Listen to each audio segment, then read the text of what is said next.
Good morning, everybody. Good morning, and we are back here in the Philippines. I want to get busy up here on the building up above here now.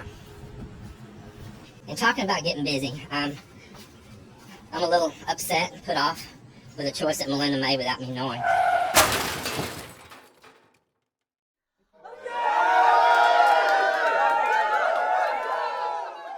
Got up early this morning and I'm just ready to get with it.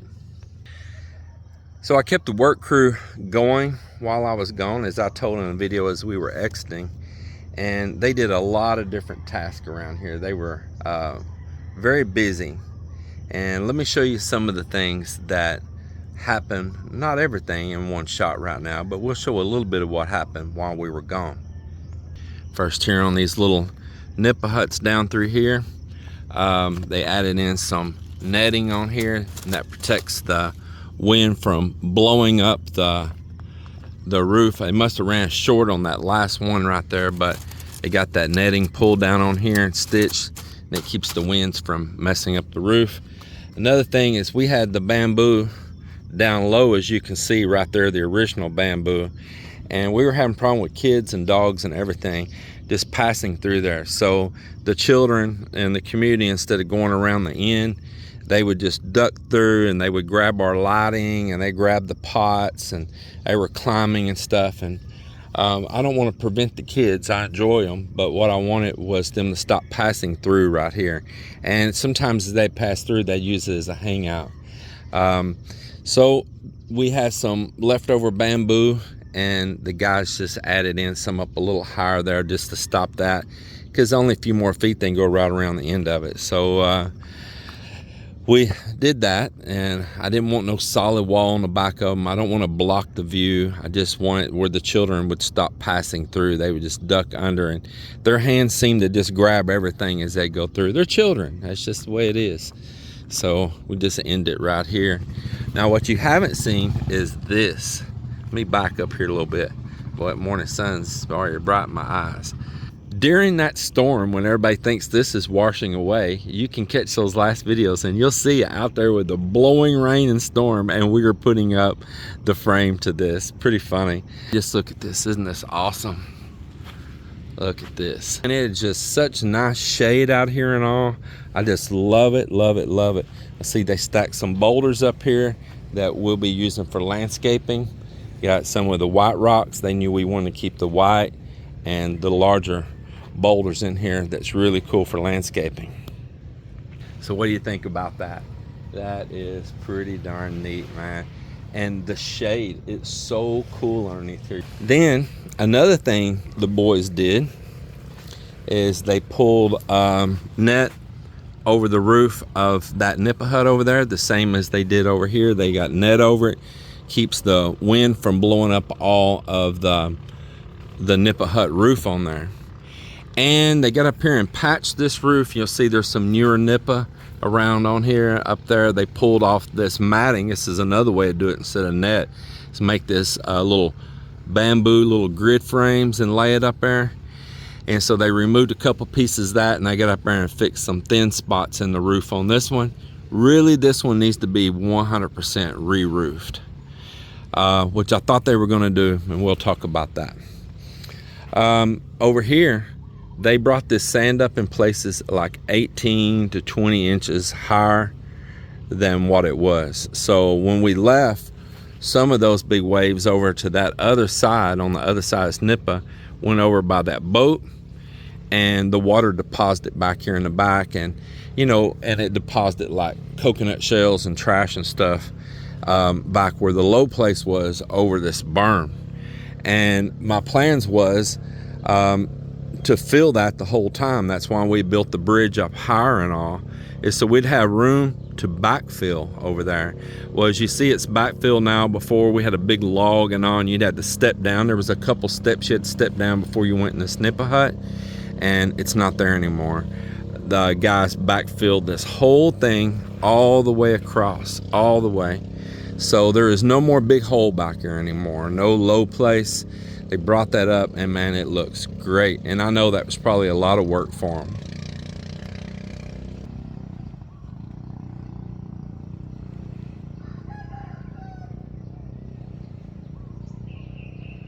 Coming inside in here, you see all of our nipa huts still intact. Did require a little sandbagging. I helped do a good bit of that, and the boys jumped in. That's what family does, and my work crew. So we did have a little washout of sand in this corner.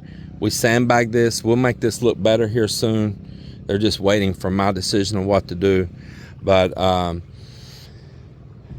those sandbags, some of those we can remove, but we'll talk about that. But they got this all filled back up nice. We lost nothing at all, zero. Something you don't see right here. See, Melinda's been out here raking up trash she'll get rid of here in a little bit. But what you don't see right here is that going from that concrete right over there and behind those gabion cages, starting right against the concrete, coming across, not all the way, but probably about down to right here, is they buried in, I think, 4 of those gabion cages and filled them with stone, and they took the sand they dug out and used it backfilling back here in the back.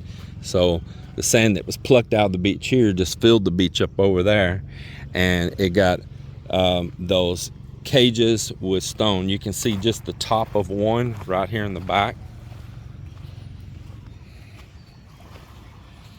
And so they're going across right here, and that'll prevent any future washout right there. But you see, everything's intact. All is good. Everything's intact. All is good. And that is another plus.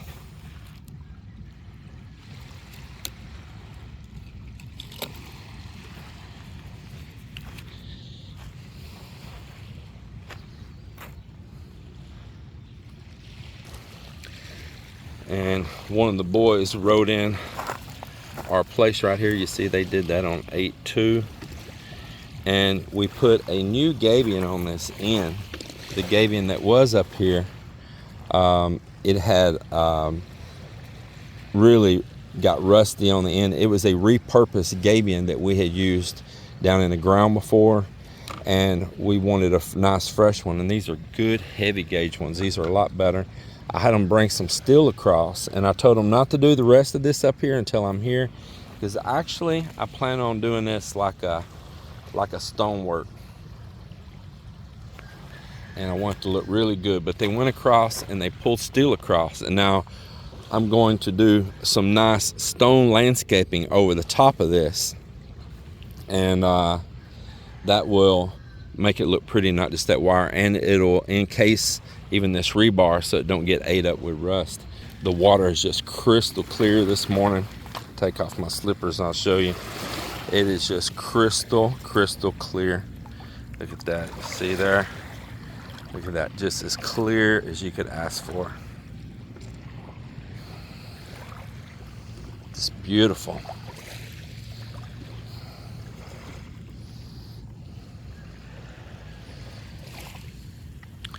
There's a place out there, boats are all gathered up, and that one spot's a hot spot for fishing always. I hear rumor that there is a sunken boat out there. I just don't know how true that is, though. There must be something that attracts fish to that area, so it's possible. It's possible. I'm gonna explore it one of these days, find out. I want to get busy up here on the building up above here now.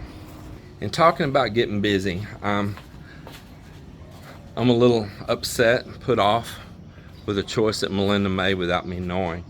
Now, I want to keep the guys working for them where we're going. They can take care of their families. They got mouths to feed. And there'd been security on the property the whole entire time we were gone, which there was, but not as many.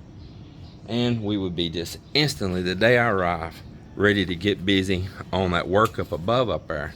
And I did not want to lose my crew or them get scattered.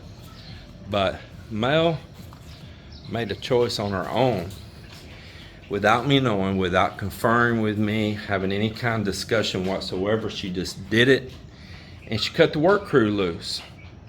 She cut them loose a week before our arrival. And I'm like, why did you do that? She told them to take a rest. These guys don't need to take a rest. They got a family to feed, man. That's why I was keeping them on. And she come up with all these different reasons, but the fact is she didn't confer with me on it. She didn't let me make that decision. I'm the one footing the bill here. I'm the one building all this. And I'm the one that needs to make those decisions. But she didn't even confer with me. That was some of my aggravation right there. She just did it. And she did it secretly. And I don't like that.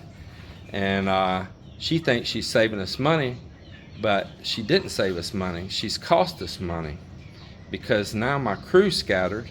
I've got to wait to see if I can get them back and when. Are they going to piecemeal back one by one? Has some other work they're doing, working for other people now ends, or what? It was not a smart decision, and I have voiced it very straightforward with her about it too, because her not talking and discussing it with me and just covertly doing this deal because she thinks she's saving us some peso. But the irony is, at the same time, she's on my butt to finish these projects. She goes, oh, well, you needed to rest and all. And I'm like, I don't need to rest. I'll rest on the big picture after these projects are done. Right now, I need them working. We want to finish this. We had goals of what we wanted to get to by a certain time this year. And she goes, well, it's just for a week. But it's not for a week, because turns out, the brother tells me, that she told them all to come back in September. Well, if they've already been gone a week, and then they're gonna, and the date right now, we've still got another like 10 days in this month. You're talking about 2.5, you know, there's probably close, when I know when the real date is, probably close to 2.5 weeks that they're not working. They didn't miss 4 or 5 days. And that's why they did the math and went and grabbed other jobs. It was a hairball move on her part, and I let her know. And I listen, I'm airing the truth. Here's the deal.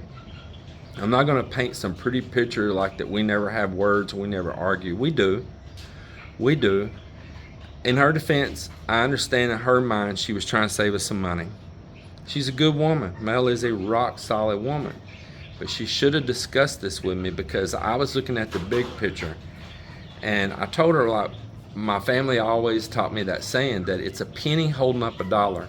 Yeah, we might be paying them for this week to do frivolous work, but having them back the moment that we're back ready to jump on it pays for it all. And there's things they could have done, like I got a pile of stone over here that could have been sacked up, you know, got that done. Now the stone's still sitting there, leaves falling in, that's going to be cleaned out and all. There was busy work. All she had to do is confer with me.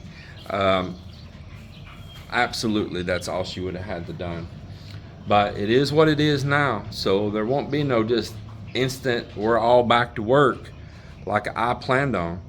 And it was kind of ironic too that this morning she posted about glad to be back here on Facebook, and she shares, you know, inside the house now, and then she made a joke about, you know, that maybe her kitchen will be done. And I commented on it. I said, it's going to be kind of hard for it to be done with no work crew. You better be learning how to do that work yourself then, you know, because she dismissed the crew. Her heart was in the right place. Her heart was in the right place, but it was not the best decision. She's thinking of instant peso saved, but she's not looking at the bigger picture. Bless her heart. But, you know, this is how we learn. Hard knocks. This is how we learn. I didn't need to learn. I already knew this. I did the math. I calculated out in my mind of what we needed. Now, if any of you don't like me telling the truth, I don't know what to tell you. I'm not going to be a candy coat channel. Am I gravely mad at her and we're going to have a huge falling out? No. Am I disappointed? Yes. The biggest disappointment is that you need to confer with me. Now let's get on to better things. So in here with the chickens, it's time for you to see one of the things they did. Like within the first couple of days we were gone, and I got to joke with them some because I have two different cameras. In fact, the light's on that one up there right now, and then there's another camera right here, and I can rotate those. Two of them I can rotate, and I can talk to them. And I was having just some jokes and fun with the guys. But Melinda wanted a chicken house built here, and I said absolutely, and I told the guys we got the bamboo. I left the money for the nipa. We already had a bunch of this nipa. In fact, it was left over from that cabin, and of course they're going to have to buy more nipa to do that little hut out the beach. But check this out, the chickens have a nice chicken house now. It's a cool little nipa hut house. They can not have to crowd up to be out of the rain. We got our other pen over there, but look here, there's even chickens in here right now. Well, look at this nest full of eggs. Must be a hen trying to set. And this is my first time looking at it. It's right here with you guys. I've seen it from the outside. This is my first time to see it inside. So they did what I asked. They put up perches right in here. I'll probably improve that because I want it where you can walk straight across the other side. So the perches need to go this way. So I want to change that. I want the perches to go on the sides, and you got a pathway to walk. So definitely we'll make a modification on that, but it's okay. But check this out. There's another nest hanging there, and this will all stay pretty dry here. Probably what we'll do is add some sand in the bottom right in here and bring it up to where it's at least a couple inches higher, you know, just 2 or 3 inches higher than the outside area, and that way no water will hold in here and get mucky and nasty and all. If we're having like a typhoon or something and we want to pin them up in here. And that was another thing. I wanted it so that we could pin them in also. We go somewhere, we don't want to have to worry about them or a dog getting into them, anything like that. Well, then we can just pin it, because those dogs tear this net. These stray dogs come up, and that's what these holes are, is dogs getting a hold of the net. So it's pretty cool, man. It's really nice, and the chickens are enjoyable. And so talking about the chickens, let me show you something else. And I like it. They did a great job. I just get that little roost changed to where we can walk all the way through. but I like it. Now, talking about chickens, let me show you something else. And I'm gonna move. Hold on just a second. Let's go over here and look at this.